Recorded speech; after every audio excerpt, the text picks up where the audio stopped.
और जनता की आशाएं अपेक्षाएं प्रतिबिंब होनी चाहिए, प्रतिध्वनित होनी चाहिए, उसे धर्म का अड्डा ना बनाया जाए। और मैंने कहा था अगर वापस आप नहीं लेंगे तो 48 घंटे के अंदर भारतीय जनता पार्टी के हमारे एक कार्यकर्ता आंदोलन कर रहे हैं और हमने कहा था कि विधानसभा के बाहर मैं अनशन करूंगा।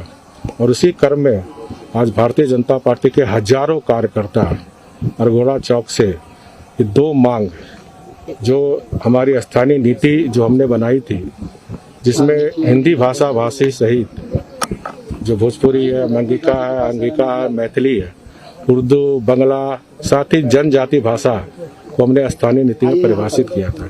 यहाँ भी ये तुष्टीकरण, एक संप्रदाय विशेष की तुष्टीकरण को ध्यान में रखकर हिंदी जो राष्ट्रभाषा, इस राज्य का भी राजकाज भाषा हिंदी है। विधानसभा के अंदर भी हिंदी में काज होते हैं, सरकार के सारे ऑफिशियल कैबिनेट से लेकर हिंदी में होते हैं। उन हिंदी भाषा भाषी को बाहर कर दिया और उर्दू को बरकरार रखा, जबकि उर्दू भी हिंदी भाषा से निकला हुआ, जिस तरह भोजपुरी, मंगिका, अंगिका निकला हुआ, उसी तरह ये भाषा भी हमारा क्षेत्रीय भाषा। तो भाषा से कोई बैर नहीं होनी चाहिए, भाषा जोड़ने वाली शक्ति है। और इस तरह ये यहाँ भी तुष्टीकरण की राजनीति, और मुझे लगता है कि ये राज्य में जो चुनाव के समय बड़े बड़े वादे लोक लुभावने नारे दिए थे, उन वादे को आज 2 साल होने जा रहे पूरे नहीं कर पाए। अब जनता को भ्रम की स्थिति पैदा करके समाज में को छिन्न भिन्न समाज को, जिस तरह अंग्रेज फूट डालो राज करो की रणनीति पर ये सरकार चल रही है, इसकी हम निंदा करते हैं। और भारतीय जनता पार्टी अनवरत संघर्ष करते रहेगी जब तक ये धर्म विशेष की नवाज कच्छ का पत्र वापस नहीं होता, नियोजन नीति में संशोधन करके हिंदी भाषा भाषी को नहीं जोड़ा जाता। एक तरफ चाहे हमारे मूलवासी आदिवासी इधर भी देखिए कि जो अगर मान लीजिए किसी राज्य में नौकरी कर रहे हैं, चाहे सेंट्रल गवर्नमेंट में, वो अपने परिवार को लेकर जाएंगे तो मैट्रिक वहाँ पढ़ेंगे तो उनको 3rd 4th ग्रेड की नौकरी नहीं मिलेगी। वहीं दूसरी ओर झारखंड मुक्ति मोर्चा के परिवार के एक महासचिव की पत्नी इलाहाबाद में पढ़ी लिखी लेक्चरर की नौकरी हुआ, उनको जेपीसी में नौकरी मिल जाएगा। लेकिन यहाँ के जो मूल आदिवासी खतिया निवासी, यहाँ के झारखंड वासियों को 3rd ग्रेड की 4th ग्रेड की भी नौकरी नहीं मिलेगी। हम सभी जानते हैं कि झारखंड में 2 भाषा में पढ़ाई होती है, या तो हिंदी भाषा या मीडियम भाषा। अब हमारे बच्चे, चाहे आदिवासी बच्चे हो चाहे कोई बच्चे हो, हिंदी भाषा भाषी में पढ़ते हैं। न संथाली भाषा आज तक कोई 1 से मैट्रिक पढ़ाया जा रहा, ना मुंडारी पढ़ाया जा रहा, ना हो पढ़ाया जा रहा, ना कुरमाली पढ़ाया जा रहा, ना नागपुरी पढ़ाया जा रहा। तो हमारे बच्चे तो कंपटीशन कर ही नहीं पाएंगे। सेंट्रल गवर्नमेंट की जो बैंक, LIC, रेलवे बोर्ड के परीक्षा में अगर हिंदी भाषा भाषी नहीं रहेगा तो हमारे झारखंड के बच्चे बच्चियां ना IAS, ना IPS, ना प्रोफेशनल अफसर बैंक में, न LIC में, न रेलवे बोर्ड के। इस तरह ये जनता के, यहाँ के झारखंड के नौजवान नौतियों के भविष्य के साथ भी खिलवाड़ कर रहे हैं। इसलिए 2 मांग को लेकर आज मैं अनशन में बैठा हुआ। भारतीय जनता पार्टी के हजारों कार्यकर्ता अभी विधानसभा घेरने का काम कर रहे हैं। सर आप बिहार विधानसभा में भी थे, झारखंड में भी थे, जिस तरह से तर्क दिया जा रहा है कि पूर्व में भी ये व्यवस्था थी। मेरी खुली चुनौती है सरकार को भी, माननीय अध्यक्ष जी को भी, झारखंड का कार्य नियमावली संचालन नियमावली, झारखंड विधानसभा उसमें उसी नाम से चलेगा। उस नियमावली में बताया माननीय अध्यक्ष जी को कोई अधिकार नहीं है। अधिकार तभी मिलेगा जब सदन पास करेगा। दूसरा, मैं बिहार में 5 साल था, यहाँ 20 साल तक कंटिन्यू था। ये विधानसभा भी माननीय मोदी जी के नेतृत्व में हमारे रिजर्व में ही बना। माननीय हेमंत सोरेन जी 2014 के पहले मुख्यमंत्री थे, 3 बार आदरणीय गुरु जी मुख्यमंत्री थे, अर्जुन मुंडा जी मुख्यमंत्री थे, मुख्यमंत्री जी।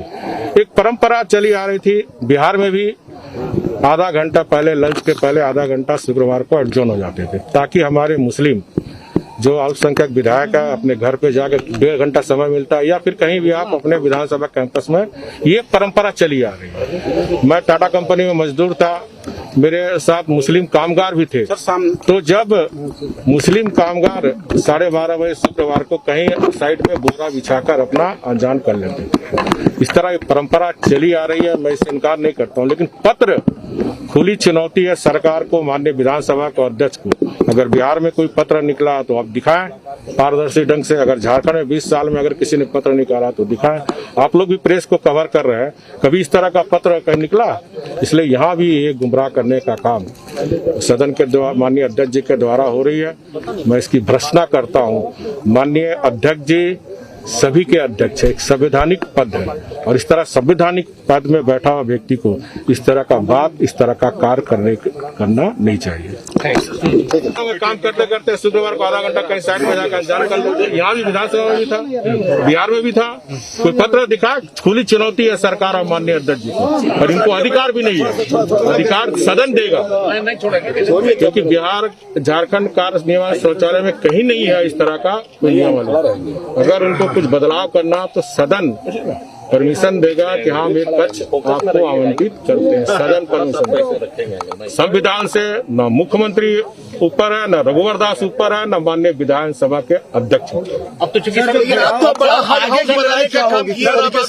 कर रहे हैं सत्र, तो सर कल तक मैं विरोध कर रहा हूँ। लोकतंत्र का जो अपमान हो रहा है उसका विरोध कर रहा हूं। सर कल तक सत्र चलेगी, इसके बाद की क्या रणनीति होगी? भारतीय जनता पार्टी लगातार 2 मुद्दे को लेकर आप देख रहे हैं पूरे राज्य में। आज हमारे माननीय प्रदेश अध्यक्ष के नेतृत्व में, आदरणीय बाबूलाल मरांडी जी के नेतृत्व में और विधानसभा के अंदर हमारे सभी माननीय विधायक 4 दिन से 2 इशू पर नियोजन नीति, जिसमें भी यहाँ तुष्टीकरण की राजनीति की, हमने हिंदी भाषा भाषी, भोजपुरी, मंगिका, अंगिका, मैथिली सबको जोड़ा था, उर्दू, बंगला, साथ जनजाति भाषा को। ये सरकार कैमरा की तरफ देखिए सर। ये सरकार आने के साथ ही हुई हिंदी भाषा भाषी। आज झारखंड विधानसभा किस भाषा में राजकाज हो रहा है? हिंदी भाषा में। जितने मंत्रालय किस भाषा में हो रहा है? हिंदी भाषा भाषी में। यहाँ झारखंड में कितने जो स्कूल है वहाँ 2 भाषा में, या तो हिंदी है या तो इंग्लिश है। इस तरह हमारे झारखंड के बच्चों के भविष्य के साथ रोजगार कर रहे हैं। और इन्होंने जो बड़े बड़े वादे किए थे, 1 साल में 5 लाख को रोजगार देंगे, नहीं तो बेरोजगारी भत्ता देंगे, 19 महीने होने जा रहे वादे पूरे नहीं किए। और इसीलिए सारे मामले को उलझाकर, सुलझाने के नाम पर लटकाकर जनता को गुमराह करने का काम ये सरकार कर रही है। जल्दी लेकर के आएंगे मिलने को लेकर के जातिगत जनगणना ऑलरेडी पूर्व में आपको याद होगा हमारी सरकार जाति जो पिछड़ा जाति का सर्वेक्षण शुरू कर दी थी। ये सरकार आने के साथ ही उस सर्वेक्षण को बंद कर दिया। तो मैं सरकार से जानना चाहता हूं, जो हमारी बीजेपी सरकार में हमने जातिगत सर्वेक्षण के लिए सभी उपायुक्त को पत्र लिखा था, सर्वेक्षण जारी कर दिया। अब तो स्टेट को अधिकार दे दिया पार्लियामेंट में। अच्छा, मुख्यमंत्री ने आज कह दिया कि भाई हम स्थानीय नीति और नियोजन लेकर के आएंगे। कब तक 19 महीना हो गया है, कब तक गुमराह करते रहेंगे जनता को इस तरह का? अब जनता इनके झांसे में एक बार आ गई। काट की हांडी बार बार नहीं चलती।